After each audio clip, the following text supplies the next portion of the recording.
Hi. Because can't stop, won't stop. Yes, I'm gonna make another outfit to wear to PAX Australia. Because I can't be helped.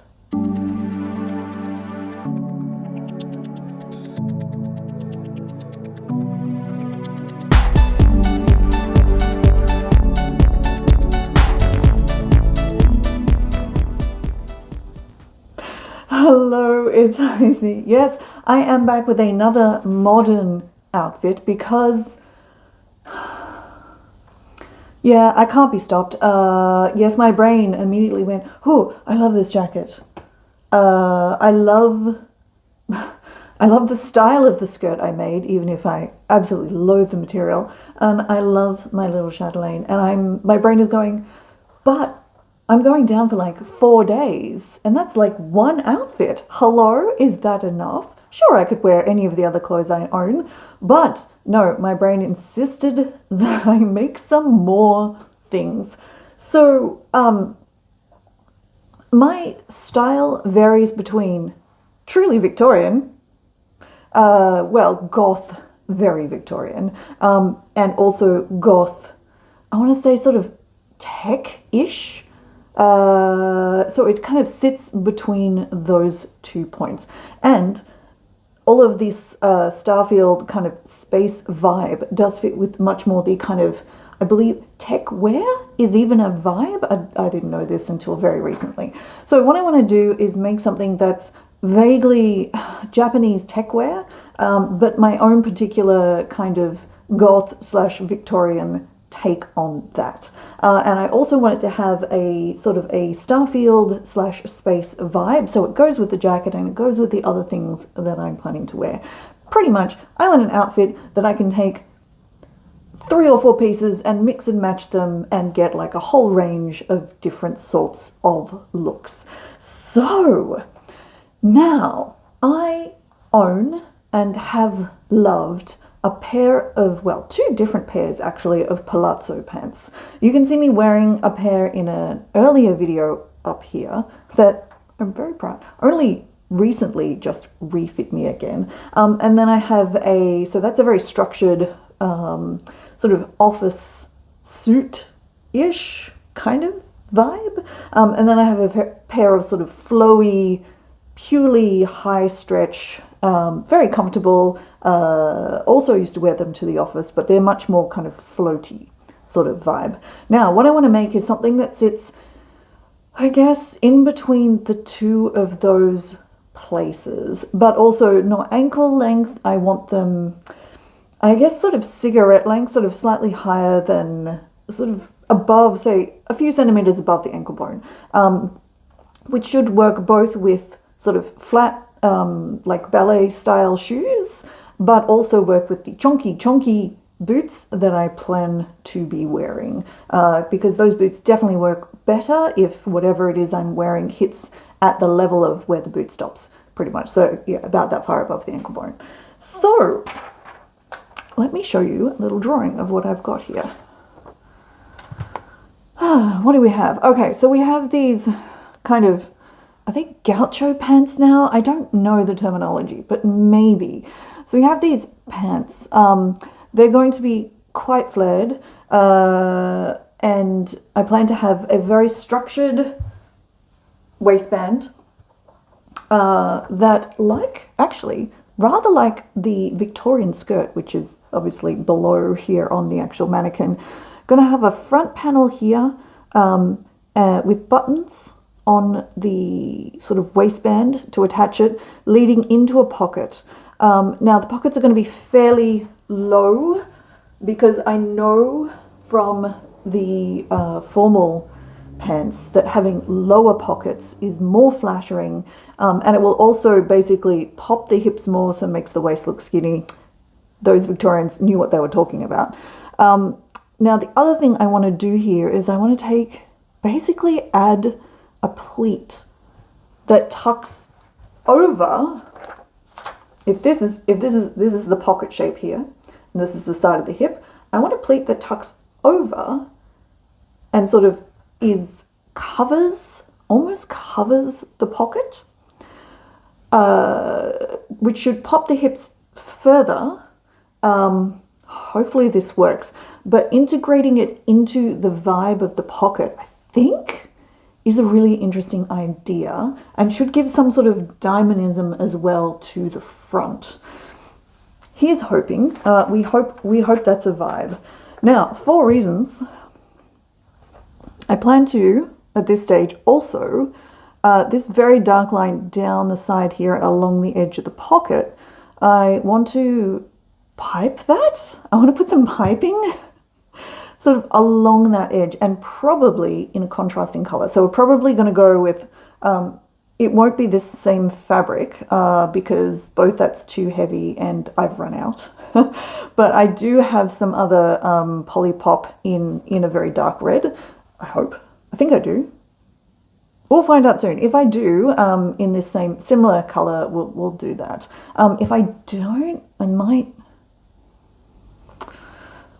might end up dropping the piping because the whole point of the piping is it's very visible. So we'll see. We'll see. I could possibly do it in grey. Grey might work instead, actually, as piping. We'll go from there.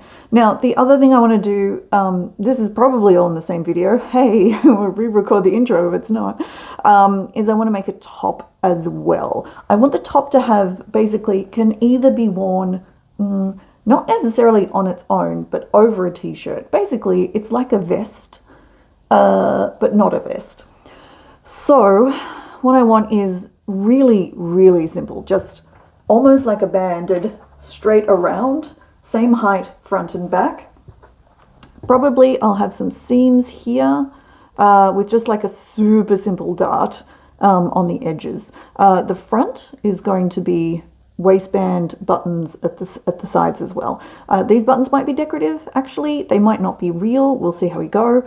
And quite just broad shoulders here, and they cross at the back to join it.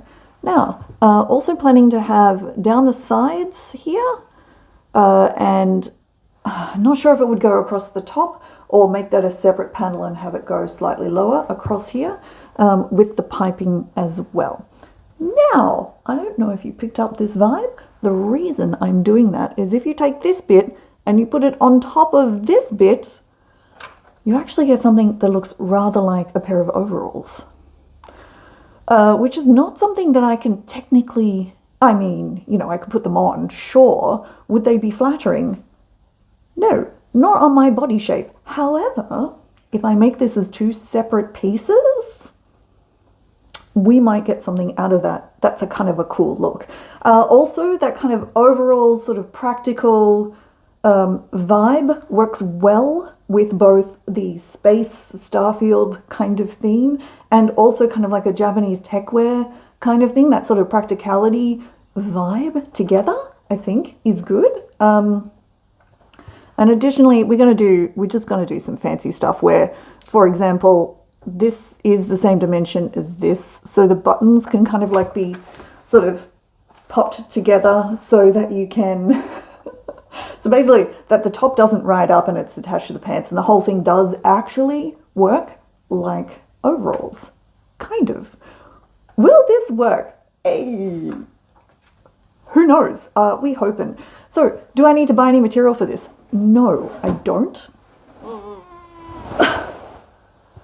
I have a whole chunk of material. This is the material that was possibly going to be used for the other skirt that I bitterly regret not using this. Man, I hope this is all right though. This is a very high stretch. I think it's suiting. We got good stretch on this. It has quite a nice hand. It's a little bit stiff, a little bit rustly, a little bit, when you crush it, you do get a little bit of crush, not too much. Will need to be ironed, but you know, not aggressively so.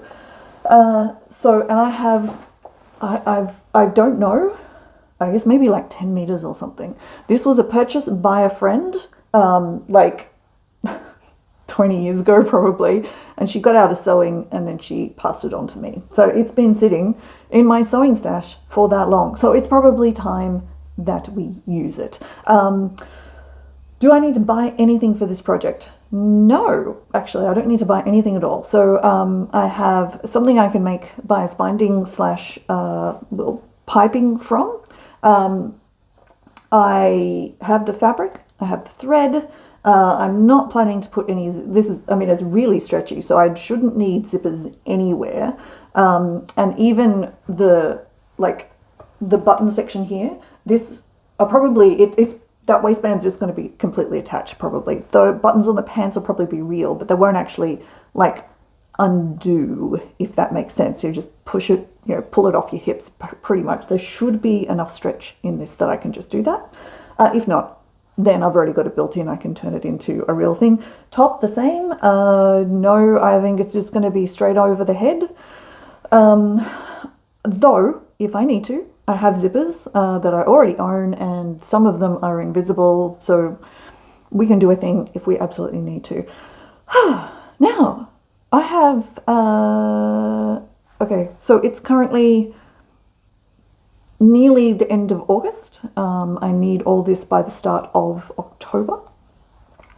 I hopefully should have enough time to do this. I would like to get as much done as possible as soon as possible so that I can put all this together.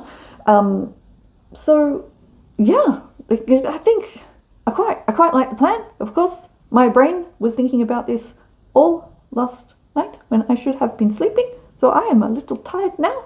I don't know if anybody else's brain interrupts their peaceful, blissful sleep with, hey, why don't you design this? And it's like, shut up. Could you wait till the morning? That would be awesome. But no. Anyway, we have a fully formed plan. And as usual for this channel, let's see how we go.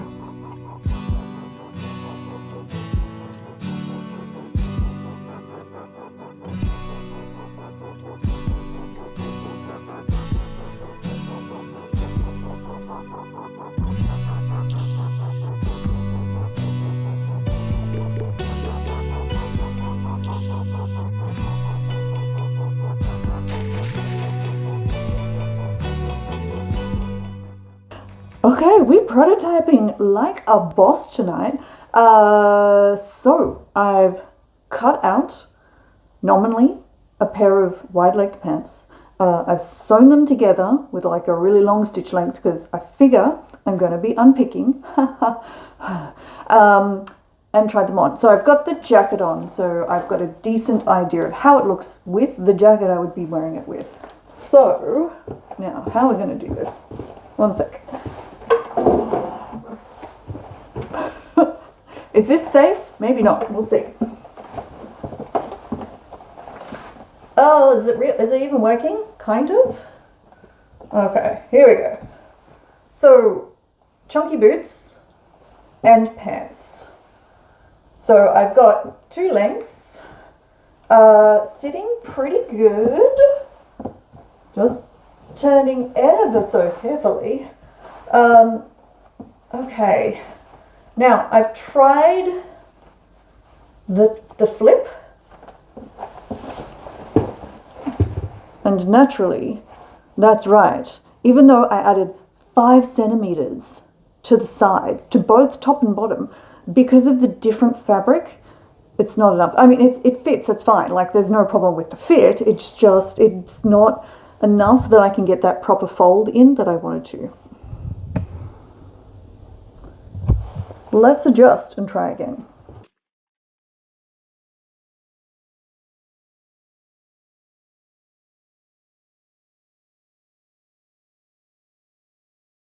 Okay, here we go. We've actually got a vibe.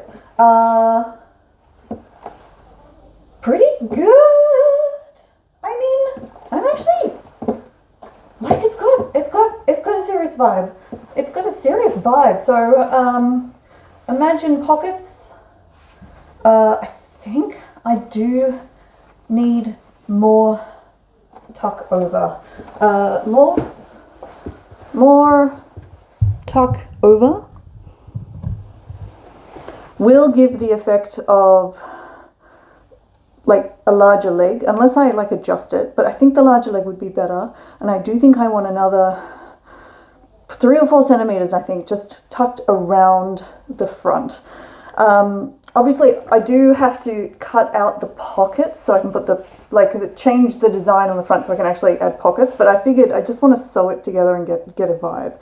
So I think we got a plan.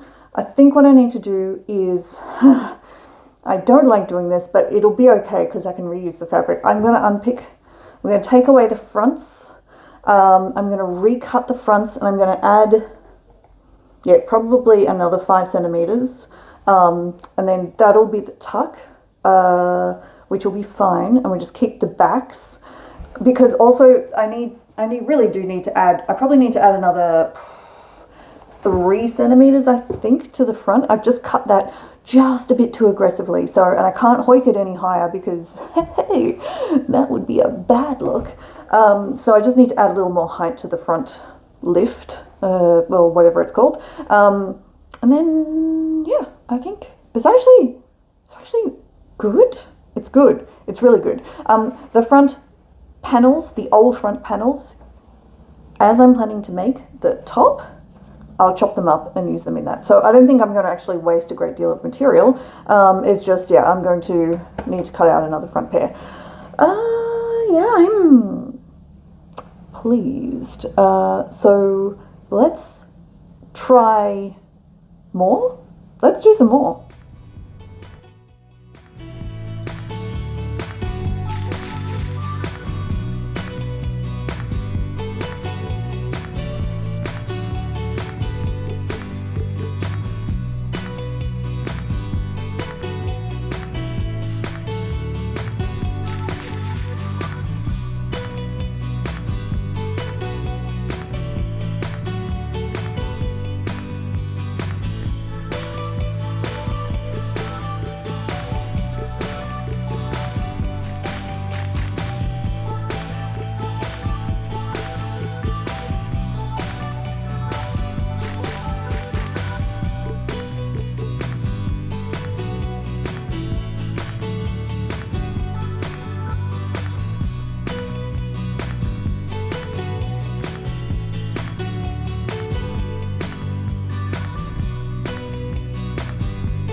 Well, that was I want to say an easy project, but really, I spent so long just getting the fit at the back of these things. This is the disadvantage with not using a pattern when you make especially pants. Skirts you can get away with.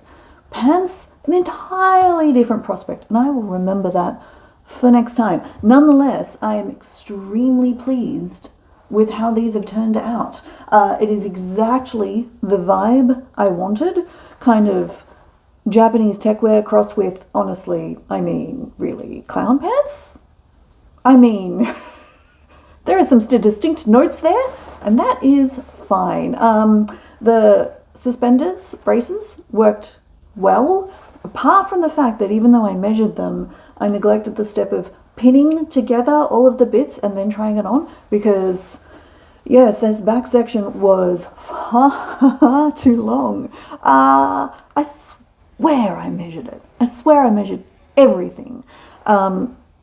So I had to, and I sewed it all, double stitched it all, and then had to unpick the whole thing. So the resulting design is actually a lot simpler than what I did, and covers all of the kind of manky stitching and stuff very nicely. So this is just straight up better. So we've got a little bit of that same bias binding, piping that I made here and on the tips of the thing. So it's great. It's really happy. So next project, which I still have time to finish before going to PAX Australia, is the top / vest kind of overshirt thing that goes with these, and another project that I might squeeze in there with the same video. I will probably do that, but I will leave that in for later. But thank you. Actually, why am I gonna? It's the skirt. I'm thinking about remaking the skirt. The skirt I made to go with the jacket. Yes, I'm thinking about remaking it because I loathe the material. I love the skirt and the look, and the material is terrible. So I am probably going to remake that because I'm an idiot. Anyway, thank you so much for watching this video. At some point, we will get back to the more Victorian style stuff, which is hiding underneath the jacket. Maybe the video after, the one after that, maybe. So, but we will definitely, I have plans, I have thoughts, I have plans, I have all sorts of things. I have secondhand hats that I want to turn into a Victorian style hat. Victorian is coming back, baby, in its own very particular goth fashion, of course. Thank you very much for watching me here on YouTube. You can find me in all of the social places below. I am also on Threads. If you are on Threads, Threads is getting more people. Just, you know, in case you were there and went, oh, is anybody here? Yeah. Surprisingly, a number of cosplay sewing type people also on Threads. But you can also find me on Mastodon, where there is actually a delightful sewing community. So if that's your vibe, you should definitely think about that as well. Thank you so much for watching here on YouTube. I appreciate it. I am Icy, and I will catch you next time. Bye, all. Wait, did I say bye, all?